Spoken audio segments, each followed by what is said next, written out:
everybody, this is my buddy Larry. That is his 2020 GT500 base model up on my lift. What are we doing today? We're going to swap out the studs so that we can put some carbon fiber wheels on it. He got himself a set of carbon fiber wheels. The base of the, or the hub, if you will, the carbon fiber wheels is thicker than the aluminum wheels which he has on there.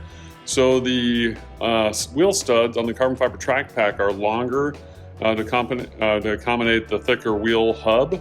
And we are going to hopefully successfully remove his shorter base model wheel studs and replace them with longer carbon fiber track pack wheel studs. And then he can put on his nice new carbon fiber wheels. That's it. You ready for this? Ready. Here we go. Thanks for watching. We got the wheels off the front and you can see the base model studs there. All right, so now we gotta try and get those suckers out. All right, decision time. It would obviously be easier if you get this big ass rotor out of the way. However, to remove the rotor, you gotta remove the caliper. To remove the caliper, there's these two guys right here, these two bolts. Those are one-time use bolts unless you've done a mod, and that's I got another video that I'll be working on for that. I've done the mod on my car. This car is still the original bolt, but like I said, those are one-time use bolts to be thrown away after you remove them. But let's see if I can come around the backside here and have a look. I can't get my head and the camera in there, but we can see the backside of the studs back there, so we should still be able to pound them out. We're about to find out with the big ass rotor in place. All right, we're going to try hammering. This position right here is the spot that basically needs to be removed out the back. So that's going to be our pounding through the other side position. So here goes nothing. Look at that shit. That's way easier than I expected. All right, so we're running into the first obstacle, and I think we have to take off the rotors, because if you look at this thickness here, the rotor, the aluminum hat there, that's preventing us from getting a sharp enough angle to remove, and get the light back in there, remove the stud from the back side. It needs to go at a sharper angle to clear the hub, and it is just simply not being allowed to make that sharp turn. All right, late breaking news here. Workshop manual, front wheel bearing, wheel hub. So step one, remove the disc brake. Number two, we gotta remove the hub. So remove and discard the front wheel bearing and wheel hub bolts. There are 4 bolts, these purple guys on the back side of the knuckle or the wheel hub assembly. And then we can pull the front hub out and we can get access to the studs. And oh, by the way, when you're going to reassemble, there you can read it yourself, cross pattern, 85 pounds. Okay, so to remove the brake calipers, these guys here, which are one-time use bolts, T60, right there, you're looking at it. That is it, top and bottom, 2 bolts. Don't let the caliper hang off the brake line. I've got a piece of hanger cut there, and we're gonna hang it up there. Took the bolts out, the bolts out of the front calipers there, got the caliper suspended by a hanger, and the rotor disc is off, and now you can see the hub. And here's what we're dealing with. Larry was talking about he saw somebody grind this down, but we're just going to remove these bolts back here. And those are also one-time use bolts, so buyer beware there. And there's 4, there's 2 on each side there. We're going to take those off, and then the hub theoretically should come out. So we got the 4 bolts back here, which are 18 millimeter by the way, loosened.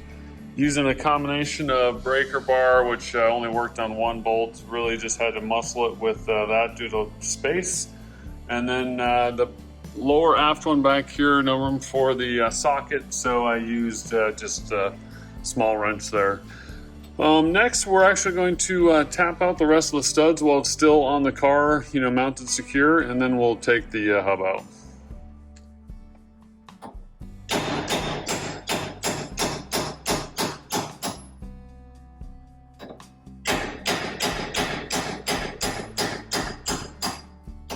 Success. All 4 bolts are out. do the honors. See if it comes out.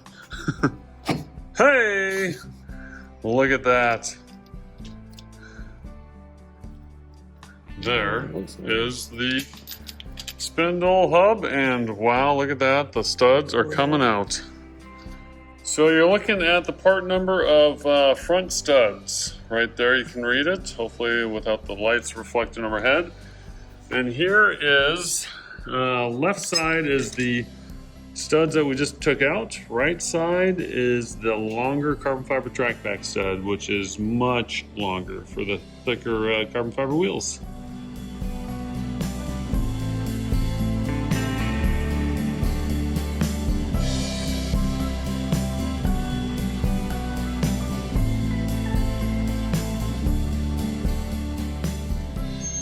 See if I can do some one-handed measuring here of these. These are the longer front bolts.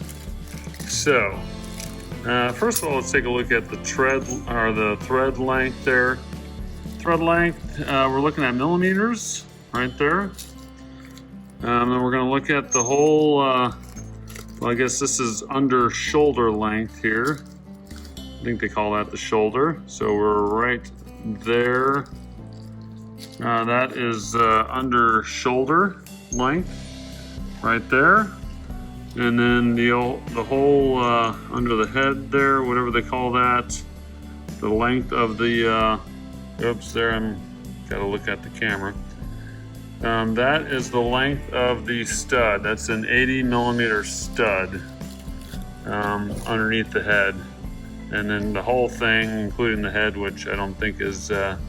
What it's measured by is 86 millimeter. I switched to inches because these are actually standard Mustang 0.625. That's the width of the serrated area there that goes into the hub.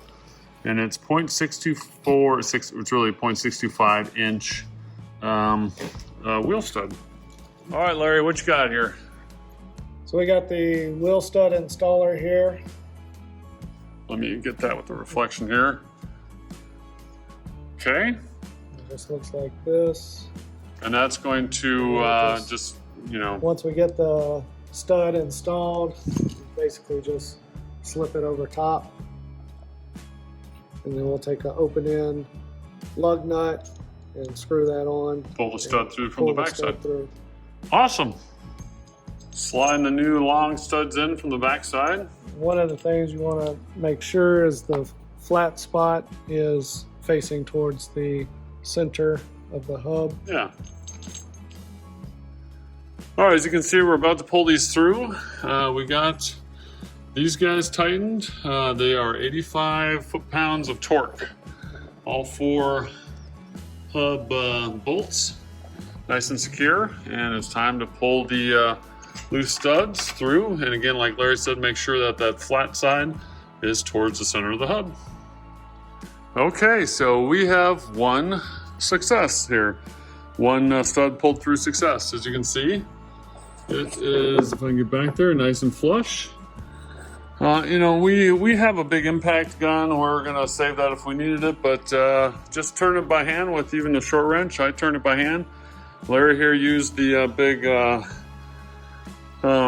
big straight edge there, if you will, to hold between the lugs, the studs, and held it, kept the hub from spinning, and turned right through, pulled right through, all good. So that is a success. Now we'll take this guy off and move it to the next one. To try changing it up, we got the big gun out here. I put it on setting 2 of 3, and it had no problem pulling that stud right through, much easier. And that way it was a continuous pull for the other guy holding with the extension bar there, and pulled right through, like I said, all good. So that is helpful.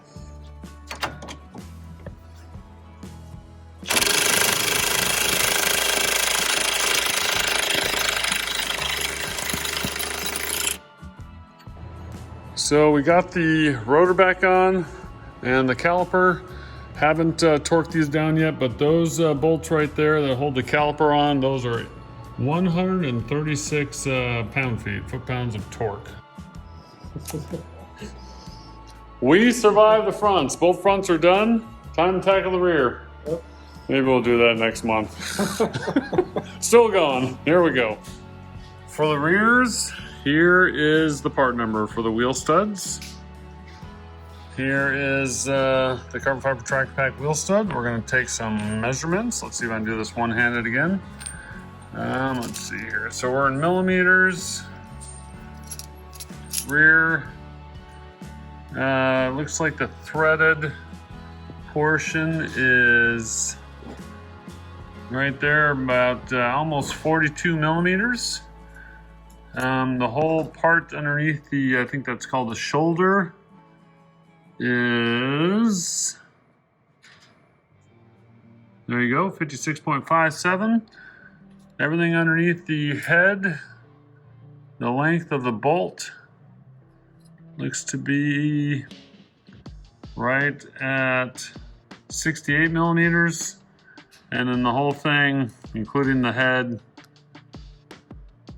there you go, 73.35.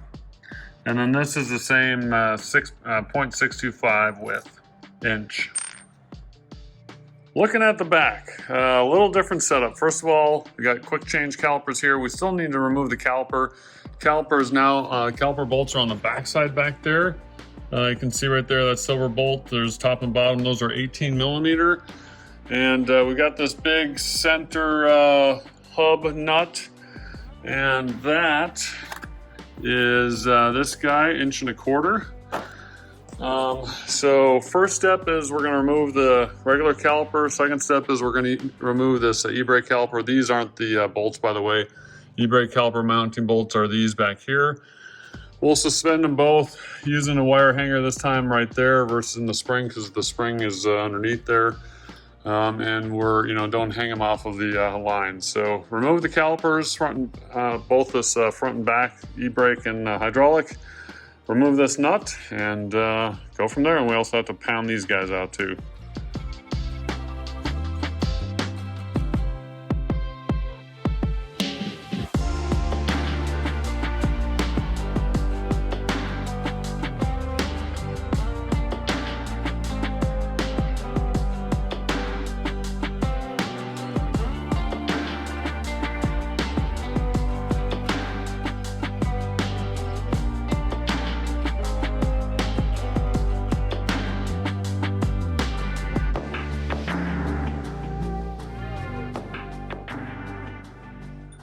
Okay, so we got the electric e-brake hung by a hanger there. Hydraulic regular brake is there.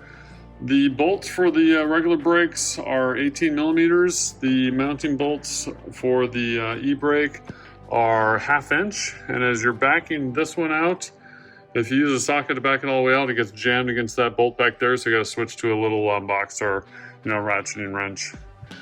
But both brakes are removed.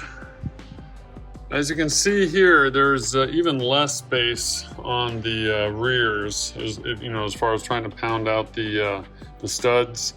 Still gonna have to take the hub out, but yeah, there's a lot of obstruction there on the studs.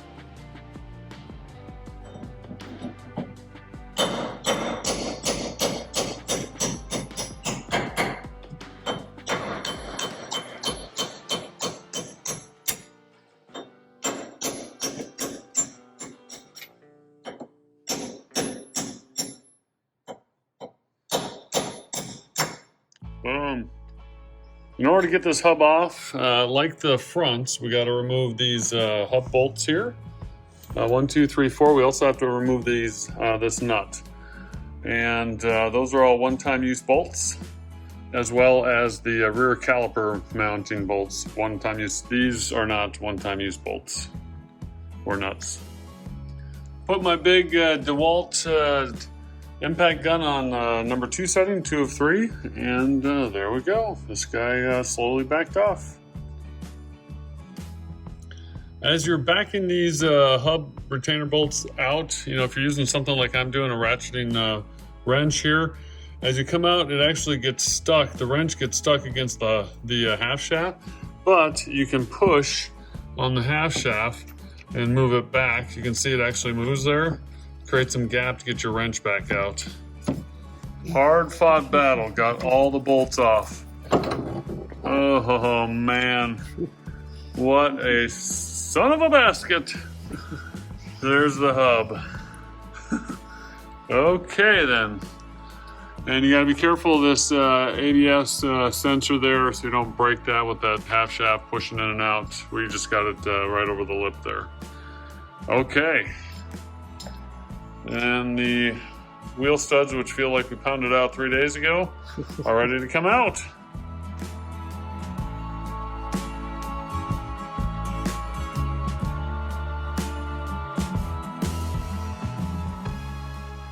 All right, hard fought battle. We got all of them tightened. I was actually able, you're looking at the driver's side rear. So I was actually able to, with my torque wrench and some universals, come up through here and get the top forward bolt tightened, torque to spec, which is 81 foot-pounds, by the way. Tried loosening it through that hole and we couldn't, had to get straighter on it. It was really stiff, really stuck, and that's why we had to come up through here with a bunch of different extensions. Yeah, just working through the tight openings there, able to get them all tightened down. That's a success. Now we got to pull the studs through and get those all good to go and put the brakes back on. Got the driver's side rear all done. Okay, so these guys, 81 foot-pounds, 85 foot-pounds for the center nut, 35 for these guys on the e-brake, and 103 for, it's hard to see, but these bolts back here. So yeah, that was a battle, but it is done. You're looking at the passenger rear and this bolt down here, lower aft. Big challenge to get to with anything of size because it's really stuck on there. I ran universal, and that's a 15 socket out. You can see back there, down underneath here, and I've got my ratchet on there now, 1/2-inch drive ratchet, but I had the big breaker bar on there, and I was able to break that bolt free through that access there. But some of this stuff is not easy to get to. Got the last one out, hard fought battle. This project takes way longer than I envisioned. Yes, concur? Yes. Larry's cleaning the hubs. Also says to clean this surface here and maybe on the inside as well. Get it good and clean before putting it back together. And we're gonna put in the last set of 5 lugs, our studs, and then wheel time. It's worth mentioning that the bolts aren't totally square. They're the bolt holes that's skinnier at the top. You can see here on the hub, skinnier section goes at the top. When you're doing these pain in the ass backs, you got to get creative on where your wrenches go and the access. Here's my torque wrench sticking down here. You can see it going up through there. It's kind of going through the, maybe through the spring. I can't quite see up on the top side. Down to that bolt right there. Torquing it to 81 foot-pounds. And getting access to all those bolts is just a wee tad challenging. Here we go. First wheel. The whole reason we just did this. What is it, 8-hour freaking project? Is that how long it took us? No, 7 hours. 7-hour project. A lot of learning, but we got it done. This is why we did it. Carbon fiber wheels.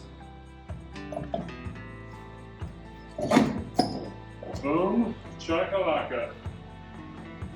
Yeah. There she is in all her beauty. Fantastic.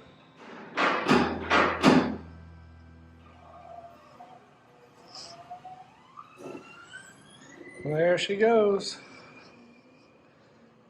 Done at last.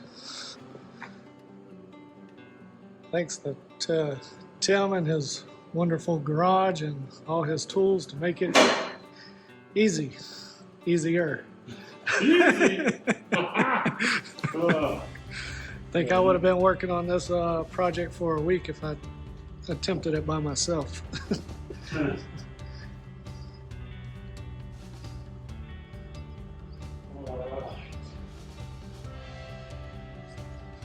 There's the old base wheels.